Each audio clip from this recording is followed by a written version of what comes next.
नमस्कार दोस्तों, आज हम सोनी KLV32V400A सेट का एक प्रॉब्लम देखेंगे। 8 time red LED blink error. Sony set में सेल्फ डायग्नोसिस मोड होता है, जिसकी वजह से वो फॉल्टी एरिया का इंडिकेशन रेड LED ब्लिंक करके हमें देता है। 8 टाइम ब्लिंकिंग सर्विस मैन्युअल में ऑडियो सेक्शन का फॉल्ट बता रहा है, यानी इस सेट में ऑडियो सेक्शन की IC, स्पीकर या उसका सप्लाई खराब हो सकता है। लेकिन कोल्ड टेस्ट के दौरान मुझे पावर सप्लाई में 12 वोल्ट की लाइन पर लगा हुआ एक फ्यूज ओपन मिला। अब 12 वोल्ट की लाइन और ऑडियो सेक्शन का मेल किस तरह से किया हुआ है, वो हम आगे चर्चा करते हैं। Sound supply normally Sony set में 14 वोल्ट या 16 वोल्ट होता है, जो एक प्रोटेक्शन सर्किट की तरफ आगे दिया हुआ रहेगा, जहां से उसे मॉनिटर किया जाना है। 12 वोल्ट को इस्तेमाल करते हुए एक वोल्टेज डिवाइडर रजिस्टर से 3.1 वोल्टेज बनाए हुए हैं, जो नो एरर के लिए माइक्रो IC को एक पिन पर दिए जाएंगे। IC की इस पिन पर मिलने वाले 3.1 वोल्टेज में अगर कुछ कम होता है या नहीं मिलते हैं तो IC एरर डिटेक्ट करेगी और रेड LED ब्लिंक द्वारा हमें संकेत देगी कि सर्किट में कोई खराबी आई हुई है।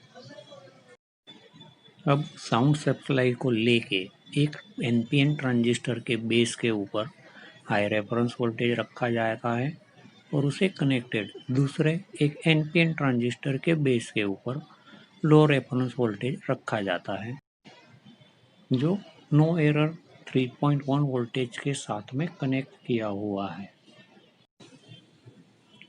स्पीकर आउट लाइन पर 4 PNP ट्रांजिस्टर और एक NPN ट्रांजिस्टर की सर्किट बनाकर उसी 3.1 वोल्ट के साथ में कनेक्ट किया हुआ है।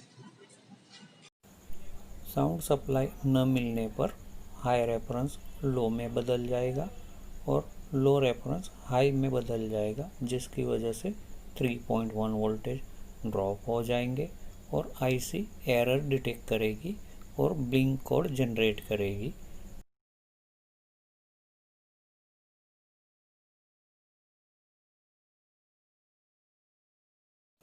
अब अगर 12 वोल्ट मिलना बंद हो जाते हैं तो जो 3.1 वोल्टेज बनने हैं वो नहीं बनेंगे और IC एरर डिटेक्ट करेगी।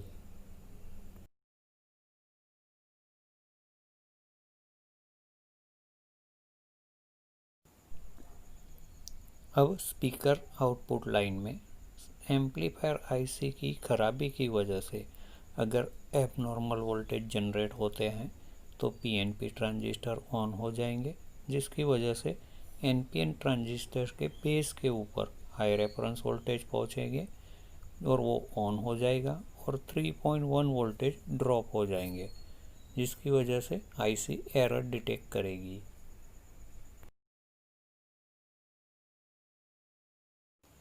इस तरह से अलग अलग वोल्टेज रेफरेंसेस एबनॉर्मल होने पर एरर जनरेट होनी है और IC ने वो रेड LED ब्लिंक करके हमें दिखाना है। हमारे सेट में 12 वोल्ट लाइन के ऊपर का एक फ्यूज ओपन था, जिसकी वजह से 3.1 वोल्टेज जो नो एरर के लिए बनने चाहिए थे वो नहीं बन रहे थे और डिटेक्ट हो रहा था कि सेट में कुछ खराबी है। 12 वोल्ट लाइन का फ्यूज जिस वजह से ओपन हो गया था उसकी वजह ढूंढनी पड़ेगी। कोई सॉर्टिंग होनी है, नॉर्मली मेन बोर्ड पे 12 वोल्ट मेन बोर्ड पर जाना है और वहाँ पे कुछ बक कन्वर्टर्स को सप्लाई देना है और वहाँ से लो वोल्टेज जनरेट करने हैं।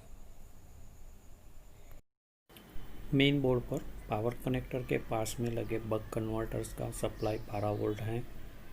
यहाँ पर हमें सॉर्टिंग चेक करनी है। टेम्पर सेट था इसलिए सॉर्टिंग तुरंत यहाँ पे मुझे चेक हुई। 2 बक कन्वर्टर की लाइन शॉर्ट मिली। अब हमें यहाँ पर कितना वोल्टेज होना है वो चेक करना है। तो नॉर्मली सोनी सेट में 1.8 और 1.1 वोल्टेज इस सेक्शन में बनाए जाते हैं।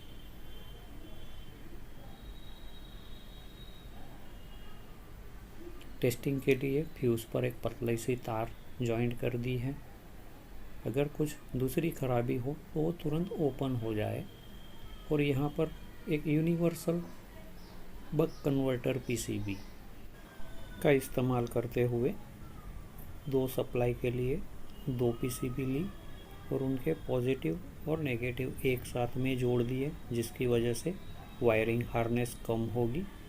ज़रूरी वोल्टेज के हिसाब से 1.2 और 1.8 सिलेक्ट कर लिए और जहां कनेक्शन करने थे उन सेक्शंस को वो सप्लाई दे दिया। इस तरह से बक कन्वर्टर को बाईपास करते हुए एक्सटर्नल बक कन्वर्टर इस्तेमाल करके इस सेट का फॉल्ट रिपेयर हुआ।